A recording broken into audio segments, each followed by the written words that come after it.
Okay, I'm pet sitting still today, so I gotta get going pretty soon, but I have to talk about this stuff that they're hiding from us, okay? So they've just killed the data about who's hungry, right? The USDA has now discontinued its long-running household food security report, the single state-by-state national data set that lets advocates, researchers, and policymakers track hunger and food stability across America. Cut the report, and you cut the ability of the public to prove in black and white how many families are starving while Washington pretends everything is just fine. They're delaying the key inflation price data that households rely on to know whether their wages are keeping up with the prices, right? Postponing these reports isn't bureaucratic glitch, it's a cover-up by omission. If you don't know how bad things are, it's easier for the people stuffing their pockets to keep enriching their donors undisturbed. While they hide the metrics at home, they're just blowing up boats at sea still and smiling about it on social media. The administration is carrying out lethal strikes on vessels it labels narco-terrorists. These narco-terrorist boats, sometimes with minimal or zero public evidence released, and the bodies left in the water. Yeah, how's that? Bodies left in the water. Nice. Officials say that they're targeting traffickers. Independent experts and rights groups warn that calling for military strikes without transparent proof risks killing innocents and escalating a war across the hemisphere. Who verifies these claims? Who accounts for the children, fishermen, or merchants who might be on those small craft?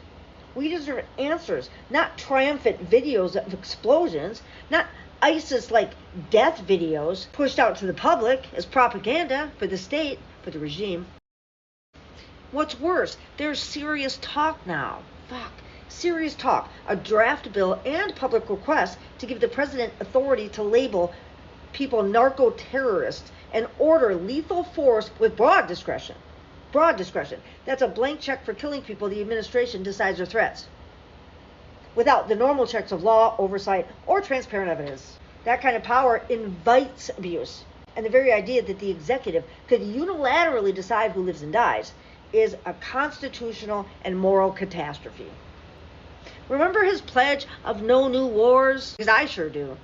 The rhetoric is gone. Since taking office, he's ordered strikes and escalations across the globe, from Yemen to Syria to other theaters, including Iran, and edges American forces closer to open conflict near Venezuela and beyond. He's threatened our neighbors and flirted with dictators. His playbook is brinksmanship, not diplomacy. Every new theater of violence risks civilian lives, refugee flows, and the kind of backlash that just boomerangs right back at American families. Catch! When you combine 1. the erasure of data that shows how ordinary people are suffering, 2. the postponement of core economic reports, 3. lethal military strikes announced with little or no transparency, and 4. the legislation that would let the president single-handedly brand people narco-terrorists and order their deaths, what you've got is deliberate opacity feeding state violence. It's a perfect authoritarian triangle.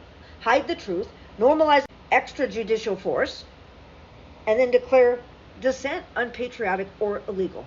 We are not allowed to be in the dark while decisions that cost lives are made in secret. This is corruption and aggression dressed up as law and order. It's naked power. Privatize the spoils, silence the data, and weaponize the military. And when we ask questions, we're told to shut up or risk being labeled enemies of the state. Call it what it is. Data suppression, impunity, and the march toward unchecked executive power. Unchecked executive violence. If the people can't see the truth, then they can't hold anyone accountable. And that is the entire point. We cannot let them take our facts and our lives without a fight. Share this. Demand the data be published. Demand transparent investigations into every single strike, every draft bill that would let the president kill people without due process. Refuse to be gaslit. Hunger, inflation, and bodies at sea are not collateral. They're the consequences of choices that are being made right now. We will not be silenced, and we will not let them get away with hiding the truth while they burn the world up for profit.